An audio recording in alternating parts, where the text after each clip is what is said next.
Hi, I'm Tamu, and welcome to Thinking Out Loud, and in today's video, I'm going to talk about the recent success of the Fallout TV series, the resurgence in popularity that the games have garnered, and also the future of both the video games and the TV show. Just everything Fallout, really. I'll probably be getting into some spoilers for the TV show as well as the games Fallout 3, New Vegas, and Fallout 4, so if you're avoiding spoilers for any of those, you're welcome to come back once you're caught up.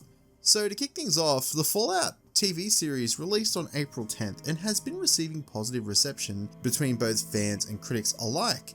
The show has been receiving mostly 9s across the board and has already been renewed for a second season. It's not hard to see why this series really did well. I feel like it did a great job at nailing the source material and getting a lot of the feeling and tone of that Fallout universe. It really captures the bleak aspects of the post-apocalyptic kind of side that Fallout tackles, but also has that satirical side and that 60s futuristic sci-fi element that Fallout encapsulates and emulates in this series. So the story really follows 3 different characters that I feel is representative of the storylines that depict the different types of playstyles of the Wasteland from the video game lens, where you have the diplomatic Vault Dweller, the relentless tyrant, which is the Ghoul, and the devout that's aligned with a particular allegiance, which comes from the character who is with the Brotherhood of Steel, which is Maximus. It's crazy that once I finished this series, I thought there is still so much more here that we could see, and what we did see is so brilliantly executed. But at the same time, there is just so much more that they could add into this. It really does make me believe that they can continue for this series for a few seasons and really just emulate a lot of stuff from Fallout 1 and 2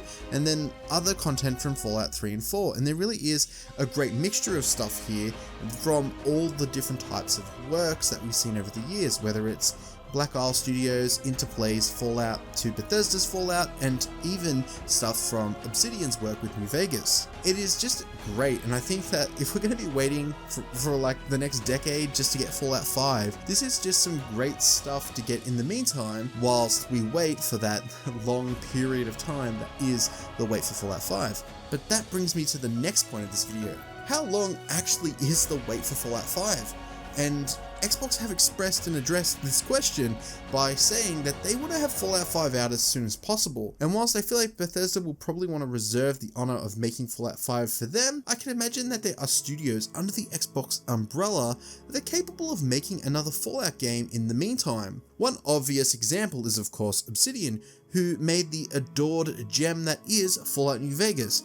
But then again, I also think from another perspective, they have inXile, who are responsible for the Wasteland series, which in many ways is similar to Fallout, and I can imagine them doing a great job at remaking Fallout 1 and Fallout 2, or making a new Fallout game in that CRPG formula and format. That whole genre is really primed for Fallout because that's where it kind of stemmed from. And I think going back to those roots would really do the series some justice, and I think if there's anyone really just perfect to tackle it, it would be inXile. It's a conversation that is becoming more and more relevant, this conversation of what Fallout games can come out in the meantime, because obviously they didn't want to just sit on this big brand and this big franchise for however many years it's going to take to make the Elder Scrolls and then the next Fallout game. Clearly Xbox would want to see more of this label being made, more games under the Fallout name being produced. I mean, clearly with this first season of the TV series alone, it just shows how in demand Fallout is and how beloved of a series it has become over the years and with more popularity. I seriously do hope that we do see some more games in the coming years from the Fallout IP. And with that being said, it's funny to mention that because there is something later on in this video that I'd like to get to addressing that. But before we get to it, I would like to talk about another thing that has happened regarding Fallout, and that is the long-awaited next-gen update for Fallout 4, which has broke a ton of mods and birthed a whole new array of issues with the game.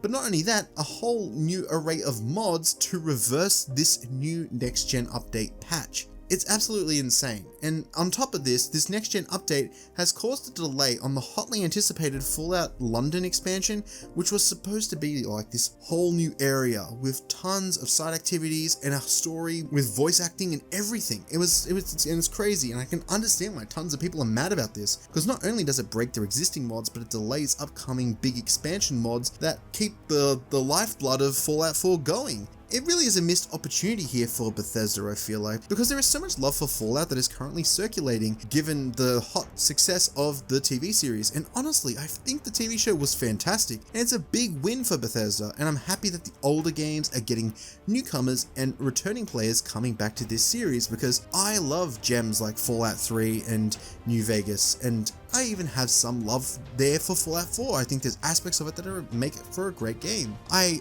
am ashamed to admit it, but I do need to play the first 2 games still, so they're on my backlog, and they're what I've been going back to recently, if I'm going to be honest.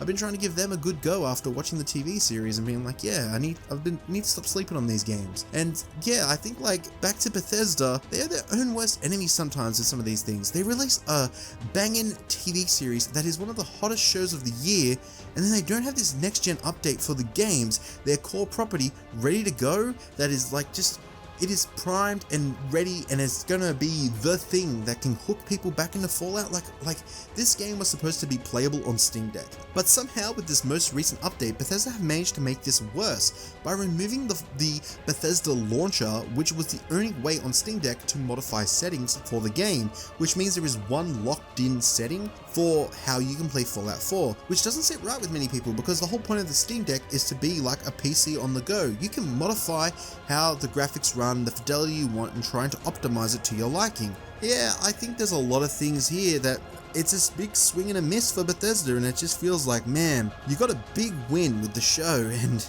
you really did just fumble with this update. And like I said, I think their worst enemy is themselves here. But I would like to end this on a positive note, because this overall has been a good time to be a Fallout fan for the most part. And I've got an optimistic little final point to end this video on, and that is the most recent interview that Todd Howard had with the Kinda Funny podcast, where he had stated that they currently have 2 games in the work to hold us over until Fallout 5. He can't really specify right now which games they are, but many think that one of these is that highly requested remaster of Fallout 3 that everyone's been craving, and that was also leaked by Xbox a couple of years ago. But the other game is still a mystery, and everyone is hoping that it will be the long-awaited sequel, that Obsidian game that we've all been wanting ever since we played New Vegas, but only time will tell. I think that now more than ever is a likely time to see that reality come true, given they're both under the Xbox umbrella, and Obsidian have worked with that series before, and it seems like Bethesda are a bit more willing these days to